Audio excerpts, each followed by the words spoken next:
C'est quoi? C'est... Bonsoir et bienvenue à vous qui nous rejoignez sur LCI. Nous sommes ensemble jusqu'à 20h pour une actualité bouillonnante, celle de la vie politique française, avec un Premier ministre qu'on dit sur le départ à chacune de ses interventions. Et pendant ce temps, comme LCI vous l'annonçait d'ailleurs à la mi-journée, le PS postule et le RN, lui, se dit prêt. Emmanuel Macron a clairement confirmé qu'il resterait à l'Élysée jusqu'au bout de son mandat. Et nous allons vous raconter tout cela dans un instant. À 18h50, bien entendu, l'Ukraine. Sur le terrain, les Russes continuent de progresser. Les drones de Vladimir Poutine ont-ils vraiment survolé l'Allemagne? Si c'est bien le cas, il s'agit d'une incroyable provocation pour nos voisins et l'ensemble des Européens. Tout cela alors que la France débat sur le fait de partager sa couverture nucléaire avec l'Allemagne. Bref, nous vous racontons ce soir un monde en pleine interrogation et il est loin d'être rassurant. A tout de suite avec nos spécialistes et à 19h30, les tribunes libres d'Arlette Chabot, Guillaume Durand et Julien Arnaud.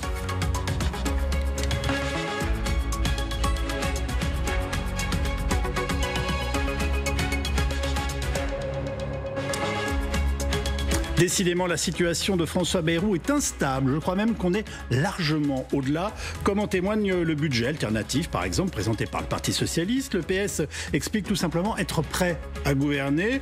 Au menu notamment la suspension immédiate de la réforme des retraites ou la réduction du déficit de presque 22 milliards. Le Premier ministre est-il prêt à quitter Matignon? Et d'ailleurs, a-t-il le choix? Nous allons en débattre avec Renaud Girard, grand reporter au Figaro. Bienvenue Renaud. Oui. Arlette Chabot, éditorialiste politique à LCI. Bonsoir Arlette, et Julien Arnaud, lui aussi éditorialiste de notre chaîne. Bonsoir. Bienvenue Julien. On a un chef de gouvernement qui fait semblant de ne pas être sur le débat. C'est un peu ça? Écoutez, quand il a annoncé qu'il se soumettait au vote de confiance, moi je pensais qu'il savait qu'il allait partir. Oui. Que François Bayrou était conscient du fait qu'il allait quitter Matignon. Et puis, là, ces derniers temps, je dirais, que quand on le voit jeter toutes ses forces dans la bataille, alors la communication, enchaîner matin, midi et soir les médias, encore demain soir, face notamment à Darius Rochebin sur LCI, multiplier les concertations, essayer plus ou moins de tendre la main. Est-ce qu'on réfléchit ou pas à céder ici ou là, à faire quelques concessions? Il y a comme un doute? Mais moi j'ai un doute. Je me dis, est-ce qu'il se dit pas, finalement, je dirais comme le film des bronzés sur un malentendu, ça peut passer, Michel Blanc. Voilà, ce soir c'est mon état d'esprit. J'étais persuadé qu'il était sûr d'aller quitter, et là ce soir j'ai un petit doute. Où en est-il d'après vous, Arlette Chabot? Moi, j'imagine pas une seconde qu'il pensait que les oppositions allaient lui accorder... Alors, il y a ambiguïté, parce que dès qu'on dit confiance, forcément, ils vont pas accorder la confiance. Mais dire leur accord sur le constat du déficit... Le problème, c'est qu'il y a le mot confiance, et ça a tout brouillé. On peut être d'accord sur le déficit qu'il faut réduire. Oui. Les chiffres sont là quand même, mais... Comme personne n'est d'accord sur les remèdes, et on va en parler effectivement avec, et vous l'avez déjà un peu évoqué, le programme, le contre-projet du Parti Socialiste, il s'imaginait bien, je ne pense pas, compte tenu de son expérience, qu'il imaginait encore une fois une seconde... De pouvoir se maintenir? De pouvoir se maintenir. Le mot confiance, je vais dire, c'est pas possible. C'est pas possible. Personne de ses oppositions ne peut lui accorder sa confiance. Et chacun pense à la suite, évidemment. Renaud Girard. Oui, alors je pense qu'il veut mourir en beauté. C'est un homme qui a des lettres et qui connaît bien donc la dialectique du maître et de l'esclave de Hegel, qui dit que finalement, quand on veut réussir dans la vie, comme l'expliquait Hegel, il faut se comporter en maître, il ne faut pas être esclave de la peur de la mort, si vous voulez. Il faut aller jusqu'au bout. Et c'est un peu ça aujourd'hui à Bayrou. Il a dit... je vais me comporter sans avoir peur de ma mort politique, je vais y aller jusqu'au bout, je vais dire la vérité aux Français. À mon avis, il l'a dit, il a fait preuve de courage, et il l'a dit pas suffisamment dans la mesure où je trouve personnellement que les remèdes ne sont pas suffisants. Parce que pourquoi pas avec des mesures à la tronçonneuse, j'emploie le mot à dessein, pourquoi pas avec des mesures à la tronçonneuse, ne pas rétablir un régime normal. C'est quoi un régime normal?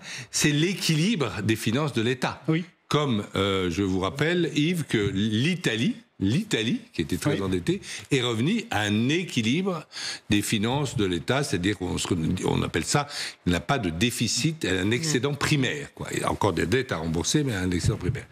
Mais enfin, au moins, il a eu le courage de mettre les choses sur la table, et si la classe politique est à ce point irresponsable pour le chasser et pour choisir un vous parlez avenir... d'irresponsabilité Oui, d'irresponsabilité de toute l'opposition. Ils vont mettre le chaos, mais ce chaos va apporter quoi au pays ? Voilà, il y a un problème. Est-ce qu'on veut vraiment devenir... Vous savez qu'aujourd'hui, on emprunte plus fort que la Grèce. Oui. Quand j'ai couvert la crise grecque dans les années 2010, je ne comprenais pas grand-chose et j'avais été voir un banquier. Il m'avait dit, vous voulez comprendre la Grèce ? J'ai dit, oui, je veux bien. C'est très simple, c'est la France, mais en pire. Alors aujourd'hui, la France, c'est la Grèce, mais en pire. Voilà. Et donc, tant qu'on n'acceptera pas de regarder les chiffres, quand on n'acceptera pas, quand je vois qu'il y a des gens qui prônent d'abaisser l'âge de la retraite, mais non, il faut faire comme les Danois, il faut la mettre à 70 ans, c'est de l'arithmétique. Renaud Girard, je pense qu'on a un certain nombre de téléspectateurs qui ont dû être un peu inquiétés par votre dernière intervention, mais c'est intéressant, et nous, on va écouter justement François Bayrou. Et après la chute du gouvernement, les Français se rendent très bien compte de ce qui se produit, c'est-à-dire le désordre et le chaos. Alors évidemment, on peut considérer ou souhaiter que rien ne change. Mais si rien ne change, le bateau va couler. Ça se comprend, c'est en français ça ? Oui, c'est en français. Alors je précise que le Premier ministre sera demain à 18h sur LCI, l'invité de Darius Rochemin. Qu'est-ce qu'il vient de nous dire, Arlette Chabot ? Mais il répète la même chose depuis le 15 avril. Non, mais c'est vrai, c'est sérieux. C'est-à-dire, c'était la première... il est arrivé, il a fait voter un budget. Une étape après, depuis le 15 avril, il reprend le discours qu'il tient depuis plus de 20 ans, celui de la dette. Et du bateau qui coule, de la France qui s'enfonce, oui.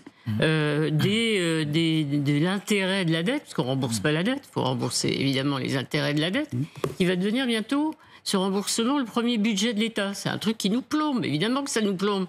C'est de l'argent foutu à la poubelle, si je puis dire. Bon, voilà. Et qui nous prive de toute marge de manœuvre. Merci de nous rassurer. Non, mais on est tous comme ça, on rembourse tous.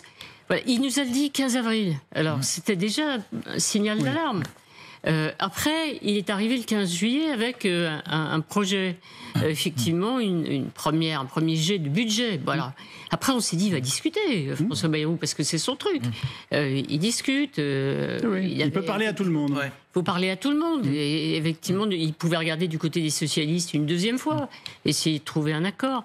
Le RN, c'est toujours beaucoup plus compliqué, parce qu'à la dernière minute, ils peuvent changer de pied, ce qui est arrivé à Michel Barnier. Ça reste quand même l'interdit français. Mais quand même, non. Ils pouvaient quand même discuter un tout petit peu. Il y avait des possibilités. On était tous dans l'idée qu'il essaierait de discuter jusqu'au bout, il se battrait jusqu'au bout pour essayer de passer un budget qui y arriverait sans doute pas à l'automne. Mais là, on revient toujours à la même idée.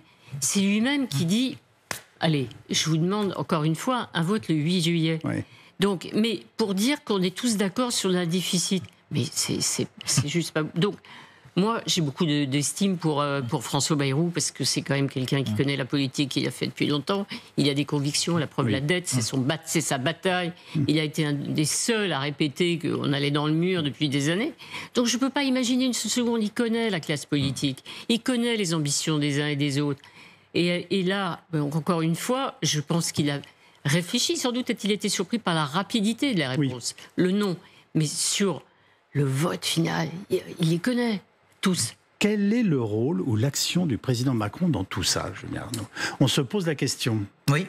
Alors, la décision du vote de confiance, elle a été prise, bien évidemment, entre les deux hommes. Il y a eu accord. Bien sûr. Avant même la rencontre à Brégançon, dès la mi-août ou quelques jours avant, il y a eu des discussions entre le président de la République et le Premier ministre François Bayrou. Effectivement, et quand on entend Emmanuel Macron qui s'exprimait encore il y a quelques jours, lui, pour le coup, a été très clair en disant « Je trouve le projet de François Bayrou, ce qu'il propose, c'est très clair, on se met d'accord sur le constat, il y a une responsabilité de la part que doivent mettre en avant, ce que vous disiez, Renaud, les différentes personnalités, les responsables politiques, et ensuite on va discuter sur un certain nombre de mesures, mais il dit c'est très clair, et on a l'impression qu'il lui donne en quelque sorte un blanc-seing en lui disant « Ok, monsieur le Premier ministre, allez-y sur ce côté-là ». Comment qualifier la situation ? Je parle du président de la République. Il laisse faire, il est complice, et si oui, de qui et de quoi ? Moi, je pense que pour l'instant, il laisse faire Emmanuel Macron. Il laisse faire François Bayrou, qui pour l'instant lui sert encore de paratonnerre. D'ailleurs, c'était le rôle qu'il lui avait confié en quelque sorte lorsqu'il avait été nommé. Enfin, j'allais presque dire, lorsque François Bayrou s'était nommé lui-même à Matignon. Mais c'était ça, le rôle de paratonnerre. Pour l'instant, c'est ce rôle-là que tient le Premier ministre. Et quand je disais tout à l'heure, j'ai un doute sur le fait qu'il se maintienne ou pas à Matignon, c'était je me mettais dans la tête même de François Bayrou, qui, je pense, au fond de lui-même, s'auto-persuade et espère en disant... Qu'est-ce que j'ai raison, mais je serais bien de continuer à exercer ma fonction de Premier ministre. Mais effectivement, la réalité le rattrape et il y a très peu de chance. Je reviens au président de la République, Renaud Girard. Je me demandais s'il ne regardait pas une sorte de pièce de théâtre dans laquelle il n'a pas de rôle pour l'instant, ou en tout cas... Alors, il a un petit peu tendance, Macron, à regarder la politique et les événements, même mondiaux, comme dans une pièce de théâtre. Il est un comédien, parce qu'il est plus intéressé par le show qu'il fait, par les paroles qu'il prononce, par les discours, il fait beaucoup de discours, Emmanuel Macron, parfois d'ailleurs trop longs, comme s'il voulait garder la scène, et les résultats, en fait, concrets, comme on dit en anglais, it does not deliver much, quoi. Il n'apporte pas beaucoup de choses, des résultats concrets. Il ne peut pas donner plus non plus. Non, mais il a dit au début... en 2017, on s'en souvient tous, il a dit très clairement aux Français que lui et Bruno Le Maire allaient régler ce problème d'endettement et ramener à des finances publiques saines. C'est quelque chose qu'il a promis. Ça laisse très dubitative ma camarade qui a entendu ça. Le pire, c'est qu'on l'a cru. On a cru Emmanuel Macron parce qu'il était inspecteur des finances, il avait été ministre des Finances. On a cru qu'il allait rétablir... Bon, les finances publiques n'ont jamais été dans une position aussi mauvaise qu'aujourd'hui, et lui et Le Maire ont endetté la France de 1000 milliards d'euros supplémentaires. En fait, si vous voulez, le rêve d'Emmanuel Macron, il l'a dit d'ailleurs, il veut que les députés prennent leurs responsabilités. Il a toujours dit, les forces politiques doivent prendre leurs responsabilités et agir en acteurs responsables. Mais malheureusement, et je le regrette, à l'évidence, les députés ne se comportent pas en homme responsable, ils se comportent un peu dans les petits jeux politiciens de la 4ème République. Mais qui est-ce, je suis désolé de le dire, Yves Calvi, qui est-ce qui leur a donné le mauvais exemple ? Eh bien, c'est le président Macron en faisant ce petit jeu politicien digne de la 4ème République quand il a dissous après une élection européenne dont il avait dit pourtant que cette élection européenne regardait l'Europe et ne regardait pas la situation française. Il a été très clair, il affirme en tout cas exercer son mandat jusqu'à son terme, on est bien d'accord ? Au dernier quart d'heure, oui. Et ça, il le dit, j'y suis, j'y reste. C'est en quelque sorte le message qu'il fait passer. Bon, on va l'écouter. Pour ce qui me concerne, je crois dans la démocratie. La démocratie consiste à ce que des gens votent pour un mandat donné. Le mandat qui m'a été confié par les Français et par personne d'autre est un mandat qui sera exercé jusqu'à son terme, conformément à l'engagement que j'ai pris à l'égard des Français, n'en déplaise, y compris à ceux qui ont été défaits à plusieurs reprises lors de ces mêmes élections.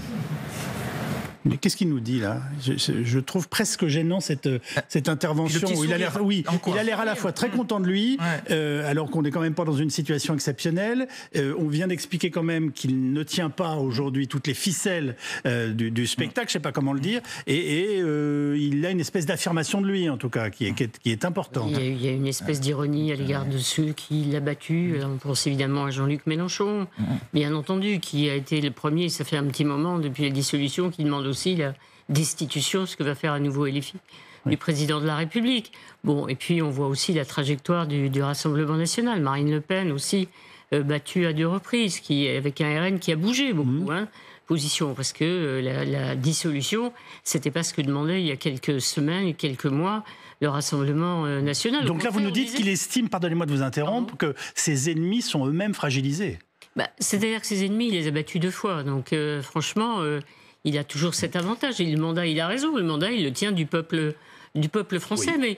Mais le peuple français s'interroge. Et vous savez, hier, on discutait avec Dominique Régnier avec l'idée que la dissolution, c'est une arme que le président de la République dit aujourd'hui qu'il ne veut pas utiliser, mais qui pourrait quand même être obligé ou choisir effectivement d'utiliser. La dissolution n'apporterait pas forcément une solution. Non. Imaginons que des élections aient lieu demain et qu'on arrive à nouveau à une assemblée coupée en 2, en 3 morceaux, en 4, au mieux 3. Voilà, pire, 4, ce serait incroyable. Déjà, on n'a jamais eu autant de groupes. Effectivement, à l'Assemblée, on serait dans une impasse. Le président aurait dissous une 2e fois. Et la 2e fois, il aurait échoué, c'est-à-dire qu'il n'y aurait pas eu de clarification. Forcément, tout le monde se retournera vers lui et dira la seule solution, la seule élection importante qui détermine les autres, c'est une élection présidentielle. Et il y aura une pression très forte. Donc pour l'instant, il faut dire, parce qu'on n'a pas envie qu'il y ait un chaos absolu dans ce pays, le président, c'est quand même, allez hop, hein, c'est le fixe. On a une situation internationale. Peut-être penser à ça aussi, on n'est pas seul au monde. Les Français regardent toujours la France, ils se regardent le nombril et ils disent finalement, nous on s'en tire pas trop mal. Non, mais il y a autre chose, la France, il y a l'Europe, il y a la guerre, il y a les conflits. Une Europe coincée entre Trump et Poutine, c'est quand même très compliqué, hein, avec des pressions très fortes dans tous les pays sur les dirigeants venus de Moscou, de Washington. Et au milieu de tout ça, nous, on va faire joujou à la deuxième élection. Puis après, on va se dire, ah oui, mais finalement, on pourrait peut-être changer de président. Donc, qu'est-ce que t'en penses? Non, il joue la carte du pôle de stabilité. Je suis le pôle de stabilité aujourd'hui, le seul et l'unique. Donc, regardez, les autres, faites ce que vous avez à faire. Mais moi, il faut que je reste. Est-ce que les Français sont prêts à entendre cela? Alors, à lui accorder un peu de temps. Alors je dirais, Yves Calvi, que parfois les Français, on peut leur demander leur avis par sondage, etc. Ça fait vivre la vie politique, mais que la notion de mandat que rappelle, à mon avis, justement Emmanuel Macron, est importante. C'est-à-dire que, et d'ailleurs personnellement, je regrette que ce mandat eût été raccourci de 7 ans à 5 ans. Le général de Gaulle avait prévu 7 ans, et j'ai d'ailleurs voté contre au moment du référendum, quand une des graves erreurs de Chirac et Giscard en même temps, quand on a proposé le mandat de 5 ans. Mais si vous voulez... nous n'avons eu la 4ème République avec ses jeux politiciens, cette instabilité gouvernementale. Et c'est vrai que ça y ressemble un peu maintenant. Ça ressemble complètement maintenant. Et le général de Gaulle avait guéri la France de ces maux en instituant un système de monarchie républicaine autour, comme vous l'avez dit, d'un pôle de stabilité. Qui était le président de la République élu au suffrage universel, qui est devenu l'élection la plus importante en France. Le problème qu'on a eu, c'est que il y a dans la Constitution différents recours possibles pour faire appel au peuple, qui ne sont pas forcément utiles. Alors, certes, De Gaulle l'a utilisé après la crise de 68, bien qu'il avait gagné les législatives haut la main, etc. En fait, il voulait préparer un départ royal, et il a eu son départ royal sur un référendum, toutes les oppositions se misent ensemble, et il est parti superbement. C'était en 69. Mais Emmanuel Macron a utilisé aussi un des systèmes, une des manettes de la Constitution de 1958, c'est-à-dire, là, c'était la dissolution, et il a détruit lui-même son pouvoir monarchique, parce qu'en fait, rien ne l'empêchait. Une fois qu'il a été, il a été battu aux élections européennes, très bien, le Front National fait un très brillant score, bravo messieurs, allez vous amuser en Europe, mais lui, il avait nommé un jeune Premier ministre réformateur qui avait commencé à réformer d'ailleurs l'assurance chômage fort bien, et il a mis un terme brutalement à tout ce processus de réforme. Il avait quand même une majorité relative importante à l'Assemblée. Il aurait pu faire des réformes importantes qu'il avait retardées à cause d'abord du Covid, de Covid avant des Gilets jaunes et de la crise en Ukraine. Il aurait pu finir son mandat en réformant la France, promesse qu'il nous avait faite en 2017, par ce geste fou, égotique, d'acteur narcissique de la dissolution, il a cassé la magnifique machine à la tête de laquelle il était. On va écouter Jordan Bardella qui nous dit, lui, qu'il est prêt à la relève.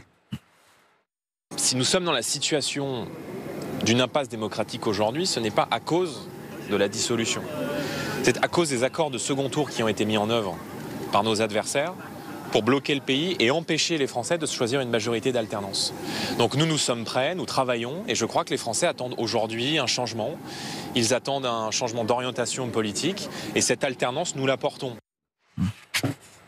Qu'est-ce qu'il est en train de nous dire lui aussi? Qu'il est vraiment prêt à y aller?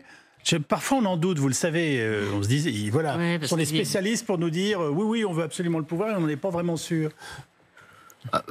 Il a raté sa chance, 2024, bien sûr, et puis le fameux plan Matignon du RN, pas terrible, avec en plus des candidats qui ont plombé sérieusement le deuxième tour, les fameuses brebis galeuses. Donc ils ont fait le ménage à l'intérieur du Rassemblement national.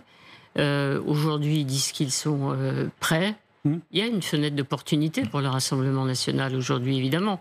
En plus, ils imaginent que le fameux front qui a été opposé républicain, ça ne fonctionnera pas de la même manière. Non. Les hésistements en faveur d'un candidat de LFI, ça ne marchera pas terrible cette fois. Hein. Le paysage a quand même beaucoup changé. Le regard porté sur la France insoumise est sérieusement altéré, si j'ose dire, ou a beaucoup changé depuis quelques mois, depuis ce qui s'est passé en Israël un certain jour d'octobre. Donc ça ne marchera pas. Donc ils ont une possibilité aujourd'hui. Ils ont en plus l'idée qu'il y a un chemin juridique pour Marine Le Pen, pour est-ce qu'elle soit candidate aussi aux législatives. Et ensuite, voilà, il y a un moment. C'est ça qui change pour eux. La droite ne s'est pas relevée. Elle va un peu mieux, bon, mais eux peuvent sans doute peut-être gagner cette fois. En tout cas, ils le pensent, je crois, vraiment. Bonsoir Isabelle Tisse-Saint-Jean, vous êtes économiste, par ailleurs ancienne élue du Parti Socialiste. Toutes les forces d'opposition nous disent en ce moment être prêts. Est-ce qu'on peut les prendre au sérieux dans une période aussi difficile ?